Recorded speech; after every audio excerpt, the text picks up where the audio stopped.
নমস্কার, সবার কাছে আমি ক্ষমা প্রার্থী।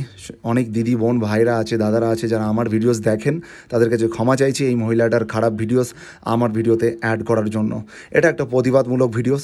আজকে আপনাদেরকে একটা কথা বলতে চাই, আজকে যদি প্রতিবাদ নেই বলে এই সমস্ত বউ মেয়েরা ওপেন সোশ্যাল মিডিয়াতে নোংরামি করছে, জামা প্যান্ট খুলছে, আপনারা দেখুন একজন মায়ের থেকেও জেঠিমার মতন বয়সী মহিলা এই ধরনের ভিডিওস আপলোড করছে, তো এদের থেকে নিউ জেনারেশন ছোটো ছোটো ভাই বোনেরা কী শিখবে?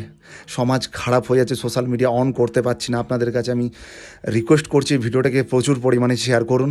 আমি কথা দিলাম এই মহিলাটাকে যদি না আমি আইনি ব্যবস্থা না নিতে পারি, তো আমার নামে আপনারা কুত্তা পুষবেন।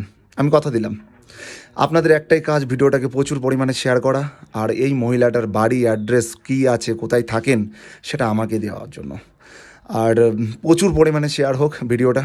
এই ভিডিওটা যদি না শেয়ার হয়, আপনারা যদি শেয়ার না করেন, তাহলে মানুষের কাছে পৌঁছবে না, মানুষের এনার স্টেপ নেবে না।